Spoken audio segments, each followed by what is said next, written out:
At exactly 6:01 p.m., a man in an HOA vest stepped onto my dock and told my daughter we had 1 minute to leave our own pond. He said we were violating community water restrictions. I don't live in their community. And that was just the beginning. At exactly 6:01 p.m., a man in an HOA vest stepped onto my dock and told my daughter we had 1 minute to leave our own pond. He said we were violating community water restrictions. I don't live in their community. And that was just the beginning. I bought 6 acres in rural Missouri for one reason: no rules but mine. No shared fences. No committees. No neighborhood votes about what color my mailbox should be. Just land, a small half-wild pond, and a house I built over 3 summers with my own hands. My daughter Lily loves that pond more than I do. We fish off the dock. We grill nearby. Sometimes we stay out past sunset just listening to frogs and water moving against wood. That place isn't just property. It's quiet. So when the first letter showed up with Clearbrook Shores HOA stamped across the top, I actually thought it was a mistake. It politely reminded me that pond use must be limited between 6 a.m. and 6 p.m. to preserve community harmony. It didn't ask. It assumed. I checked the address twice. My property isn't inside Clearbrook Shores. It borders the southern tree line, but I never joined anything. There was no signature line. Just instructions.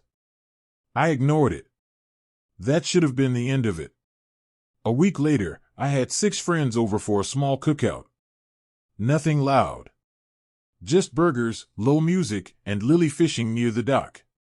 At 6:01 p.m., 3 people came down the lower trail that runs along my boundary. Reflective vests. Clipboard. Phone already recording. And behind them, walking slowly like she owned the air, was Karen McKellen, platinum bob, pressed blazer, posture of someone who's never been told no. The clipboard guy didn't introduce himself. You're in violation of HOA water usage restrictions. Lily looked up at me. I stepped forward but stayed planted on my side of the survey marker. I'm not in your HOA, I said evenly. This is private property. Karen gave a tight smile. Community features don't always follow deed lines. That sentence told me everything. Clipboard guy stepped onto the dock. Not by accident. After 6 p.m., this water becomes restricted access. I pulled out my phone and started recording. You're trespassing, I said calmly. You have no authority here. Karen didn't raise her voice. She didn't need to. We'll escalate this. They left together. No shouting. No scene. Just calculation. The brown envelope arrived 3 days later. Notice of violation. 3 pages. Time-stamped photos of us by the pond. A $40 fine. Bold language. Fake official tone. That's when I called Gina Hart, my attorney. They're claiming your pond is listed as a community green zone on their internal development map, she told me. Internal maps don't override county records, I said. They're betting you won't check. So I checked. I drove to the county recorder's office myself and pulled certified copies of the original agricultural plats, documents older than Clearbrook's existence as a community. The boundary lines were clear. No easements. No shared access. No environmental buffers. The pond sat entirely within my tract. I scanned everything and sent it to Gina. Then I started noticing something else. Homes along the southern edge of Clearbrook were being listed for sale. And in the descriptions? Evening pond views. Access to serene water amenity. Community nature feature. Karen's name appeared on several listings as the agent. They weren't trying to control my pond. They were selling it. I took screenshots of everything. Dates. Phrases. Photos angled just right to make it look communal. Gina didn't sound surprised. This isn't about quiet hours, she said. It's about property value inflation. And that's when it shifted from annoying to deliberate. 2 weeks later, I walked down to the dock and smelled chemicals. Before I even saw the water. The pond had a cloudy tint. 2 fish floated near the rocks. I didn't yell. I didn't react emotionally. I documented. Photos. Video. Water sample in a clean jar. Then I pulled the camera footage from the lower trail. 3 figures after midnight. Dark clothing. Reflective armbands. 1 carrying a bucket. 1 watching. And parked just beyond the trees, a white SUV idling. You couldn't see the driver's face. But you could see someone watching. I took everything straight to the sheriff. Filed trespass and property damage reports. Got a case number.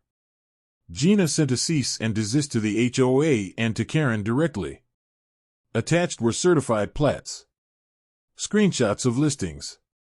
Notice of legal action if harassment continued. It should have ended there. It didn't. At 6:08 p.m. one evening, a tow truck idled at my gate.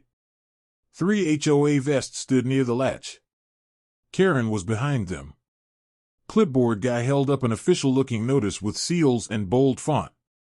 Environmental safety buffer, he read. Restricted access after 6 p.m. effective immediately. Karen stepped forward slightly. You and your guests are banned from being near the pond after 6. Her adult son stood beside her, arms crossed, posture aggressive. You need to comply, he said. I took the paper between 2 fingers and glanced at it once. This is counterfeit. Karen's smile widened. Be careful with accusations. I lifted my phone so all of them were in frame. Gina, you're on speaker. Her voice came through steady. The court issued the temporary order this afternoon. Clearbrook is prohibited from claiming that pond as a community asset. No enforcement. No communication implying shared ownership. And any attempt to tow or restrict access will be treated as trespass. Silence. Then Gina added something that shifted the air completely. The judge also ordered an audit of GIS overlay changes tied to Clearbrook submissions. Karen's posture changed. Just slightly. Her son looked at her. Mom? Clipboard guy stepped back from the gate latch like it burned him. Karen finally dropped the performance. Get back, she said sharply. The tow truck never dropped a hook. They left without another word. That night, after 6 p.m., I walked down to the pond alone. No celebration. No victory speech. The water moved against the dock the same way it always had. The cameras sat quietly doing their job. And posted at my gate was the only notice that mattered, a real court order with a county seal and clear language. No HOA logo. No invented buffers. Just boundaries. I stood there long enough to hear nothing but water and wind through trees. Then I turned and went inside. The night didn't feel triumphant. It felt clean. And sometimes, that's better than winning.